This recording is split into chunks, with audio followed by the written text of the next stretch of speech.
Good afternoon once again to you, ma. And it's nice having Yeah. you on my. It's nice having you on my program. Yes, nice being Yeah, here. yeah. So, Yeah.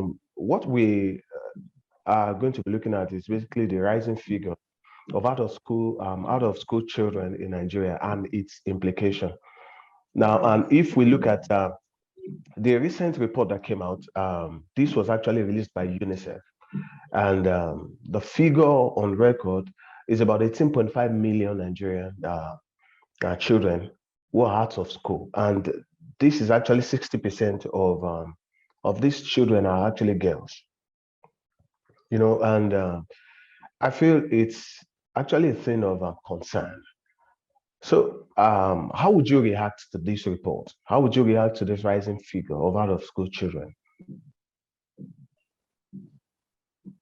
Um, when I saw that report a few days ago, I I wasn't, should I say surprised? No, because I already have an article on my website Yeah. regarding this. And there I wrote, even without the report, look around you. There are many kids that are not even, with the resumption, I can tell you that I know 5 families that the kids are at home. So the figure is just to, just let everybody know that this is happening, not that we don't already, it's just like a reminder, but not like we don't already know what is happening, just mere looking at what is happening in our immediate environment. So it's quite alarming and disturbing, I must tell you. I must tell you it is. So, but what do we attribute this to? Because you see children around, some we understand the fact that maybe in some part of the country, like in the northern part of the country, we have children who cannot go to school, owing to the fact that the rising insecurity situation in the north. As a result, they can't go to school. But what would you say about what we have down south? What we have down south, we also have these children out of school children. So, what would you say about even those who are down south? I think there's one thing that is happening now which we need to correct. Once we talk about out of school children, people tend to, attribute that to insecurity. Yeah. Yes, it's top on the list, but it's not the only. Insecurity is just a recent development based on, it's always increasing terrorism and all that. That's just a recent thing. But before now, what did we have in existence? We had parents that there's this notion. I don't know if you know about there was one campaign or something that trended a while ago, and I think it's still there, where this set of young people just started this thing about education as scam. I think I saw that. Education as scam. Yeah. And many of them fell for that, education as scam. And then let's look at the issue of poverty. As I told you, the families I mentioned earlier are actually not in the north. But they can't afford to take their kids to school. Someone said, why don't you find alternative, go to the public school? Is it entirely free? That's what we should look at again, because you need to buy textbooks, you need to pay transportation because what of proximity to your home and all that. There are many factors put in, Then I have something here which I wrote about health issues and unpleasant experiences of the children as well. There are kids that, let's look at sickle cell, for instance. Most of our schools don't have facilities to cater for this type of children. And then you find them going to the hospitals every second they are in the hospital. Even my own kids are asthmatic. They are asthmatic. And I must tell you that severally, they are teenagers. I have to rush to the school to take them because the school does not have the facility. Asthma. So you can imagine, if not, maybe because of my own orientation and all that, and I decide, okay, let them still go and manage the situation and all that. What of other parents that can't manage the situation? They rather say, I beg, stay at home. Let me take care of you. So there are many factors aside insecurity, which we need to look at and then tackle to be able to stem this tide. Otherwise, it will overwhelm us. So that now, because this figure wasn't like this a couple of years back, and to me, it seems maybe out of negligence or some kind of intentional act perhaps by the government or authority in place, and the figure keeps rising. And Rising. yes, and from what we are seeing, and considering how far you have gone, being an expert in what you do you think that these challenges that we face are surmountable? Obviously. I always tell people, like what I have here, any hope. And I know that many people will just know it's a hopeless situation and all that. But apart from just being patriotic, someone would say, okay, you're just trying to be patriotic. No, let's highlight the problems first. Are they problems that we can't tackle? Are they problems that we need to dive into the deepest part of the ocean to be able to find solutions for? No, they are here. You mentioned one key factor, which is what I also have and all that, which is what I've noticed over time, is the government's Inaction? insensitivity to the plight. I mean, what do we have? Every year, there's always stakeholders are always hammering on. Why do we have education? The budget for education keeps getting lower. Why is it not priority? Because the government does not see it as priority, and that's why we keep having incessant strikes. I mean, if your kids are in school, I mean, the younger ones here, which are the ones we're looking at, you see every year, there is always your older ones at home. They say it's strike. Would you want to, as a kid, I saw one video some time ago, it trended because the internet is actually exposing a lot of these things. Yeah. And then the boy was seriously crying, telling the mother, you won't believe it, I want to be a bus conductor. Then there is one I have on my website as well, where the boy was, it's Yoruba, so I can translate it. Yeah. Shomadi lawyer, Rara. Shomadi doctor, Rara. Do you want to become a doctor? No. Do you want to become a, this boy said no. Like hush puppy, laptop. And then it was there. I found that video very, very, very, very annoying. And this should, that's why I said it's not what we, I mean, this one that is even immediate to us, and then the adults recording that they are smiling. Rather than pick this child, help that child to unlearn whatever it is. He was smiling and then posted it, and then it trended, and then everybody is smiling and all that. So those are the few things we need to do. The government needs to up their game. I mean, schools will just, we know here the harsh economic situation is really affecting everybody. Yeah. Every sector of the economy is affected and all that. So schools will just sit in the school owners will sit in their living room and say, today we want to increase the fees and all that. And then parents that didn't plan that, you're increasing that, salaries are not being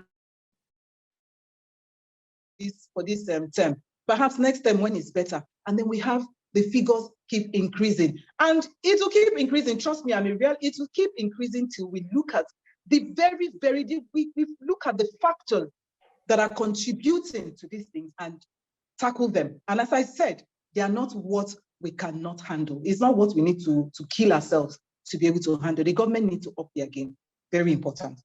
So from what you have explained, I think I'm looking at some kind of societal issue here, because if in a society, sometimes where a child grows up from, is always a factor.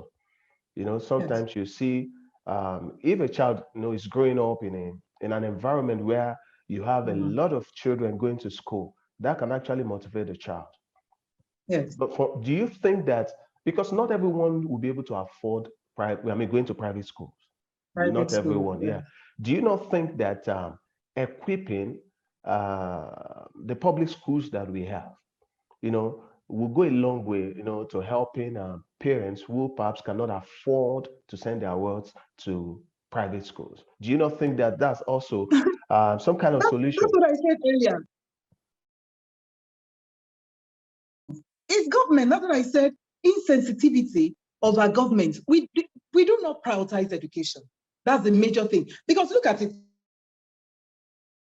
Reports came out. What were they doing? The usual thing, blame game. It is not it. It is conflicting. It is not the right figure. Why are we dwelling on the figure rather than the main issue, which that report is saying is that we have a problem here, and that is the number of what's it called, our out of school children.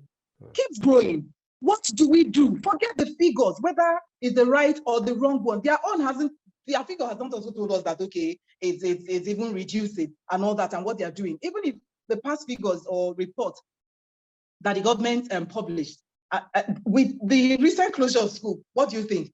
Do you think that figure will still remain the same? Obviously not. So that's why I talked about the government's insensitivity, the government's inability to prioritize education is one of the major problems we have. Because if you do not fund that sector properly, how do you think that the schools will be able to even afford qualified and experienced teachers? And that's why you see the children, they come out, even the public schools, you'll be hearing, I don't even want to mention it and that's why you see parents running away from what's it called, the public schools, not like our own time, where you go to a public school, you know that this is quality education. Do we still have that now? And it's because the government has failed in that aspect. We need to go back to the drawing board, identify the problems here, and why do we still have growing figures in this sector? Why do we still have the numbers increasing? Let's even tackle the one that the government can do before we talk about, okay, maybe it's the parents or main decision, because I have somewhere where I'm saying that parents withdraw their kids voluntarily to go into child labor. Come, I beg, and this person's child is making 15,000, 20,000 every month. What are you doing in school? Who's school help? Come, let's do this one. Let's even leave all those aspects and let government do their. And when you make something, when you entice them with one or two, I know that they started the free school feeding and all that, but let's look at it. Is that helping? Because even at that, everything in Nigeria is politics. Even with that one, there's still a bit of politics about it. Oh, we feed them with how many thousand in a day? Then you look at the quality of food that the kids are eating, you begin to wonder, please, where is this figure? Because we're not seeing it reflect on what the kids are eating. So the government needs to play their part. Now, let us look at some couple of weeks back, at a point where, when we had some government officials, showing their children, or showing off their children on social media, graduated from schools abroad, do you think that's also a contributing factor to this? Because you see, maybe they downplay our institutions, the institutions that we have there. No, they may not. I think, to me, it seems like they're not directly downplaying the institutions, but what they do, their actions actually show to those who cannot afford schools abroad that come, our schools here actually nothing. Do you think, how would you react to that? In fact, there are a few things I see online that just begin immediately. I get so upset. And I'm like, what hope for education in Nigeria? That's the title of the article I have. What hope for the future of education in Nigeria? Because the leaders that we're hoping will do something, will cause the change, what are they doing? They are just laughing at the poor people. Like, you should continue what you're doing. My kids are over there, they are making whatever. So what do you think? ASUU has been on strike for how long? What is the level of intervention? What are these leaders sending their kids out? It's not all about the president. What are they doing to ensure that this strike ends and it ends? I don't think we'll have any young Nigerian now that will tell you that in their time, they didn't experience strike, even if it's 1 month, 2 months, and all that. What is the problem? So because they can afford to take their children abroad, that's why I said their insensitivity, they are insensitive to your plight. You're telling somebody that has a bag of rice at home that you can't afford to buy noodles. The person will not be able to empathize because he doesn't understand what you're saying. He doesn't feel your pain. Like, he'll look at you like just noodles when I have a bag of rice at home. He doesn't see what you're seeing. And that is a problem. By the time our governments, by the time our leaders begin to empathize, by the time they even let me even think, of these people, how is this shoe actually paining them? Then we'll understand. Otherwise, we'll just be talking, or just no action, honestly, no action. All right. Without taking much of your time, I think as much as we can talk, we keep talking and keep talking until someone takes the action, takes the bull by the horn, Yes. we will keep, the talking will continue, and there will Is be it no continue? solution. So, summarily, I wanted to just give us, what's the way forward?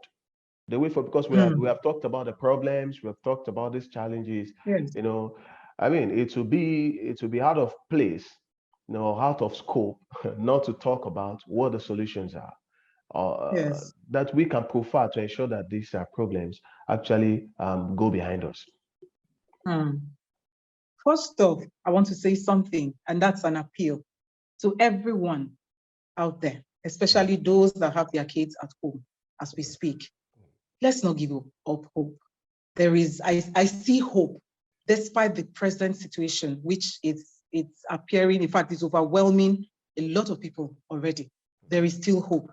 And I think that the first step will be for the government to review their policies, to listen to the people and not surround themselves with, I call them praise singers and all. Listen to come down to the level of your people. That's why I talked about the place of empathy. You can't be up there with your bag of rice and I'm crying about noodles. You won't understand till you come down, till you deprive yourself, sell that rice. Just look at it, just imagine your home without that rice. And then we'll see. Then they need to look at the policies, review the policies. Is this still what is obtainable? What is happening? Rather than this blame game, the figure is not right, is not whatever. Let us look at the underlying factor. And then let us fix insecurity. It's a major problem. My kids are supposed to go back to school. They are in a higher institution. They are teenagers. I'm afraid. The thought of even going back to school is already giving me panic attacks. And one woman called me the other day. She has her kids in final year. They are just 18. I think they'll be 19 or 20. And she told me one thing. She said she's not sure her kids will return to school. These are those already in a higher institution. So government needs to talk on the priorities to fix insecurity. We need to secure our schools. Find alternatives while we're doing that rather than have the kids at home. We can do online. There can be an arranged place, maybe a secure place where those in the practical courses like medicine and all that can come maybe in a day or two. I don't know how they want to do it.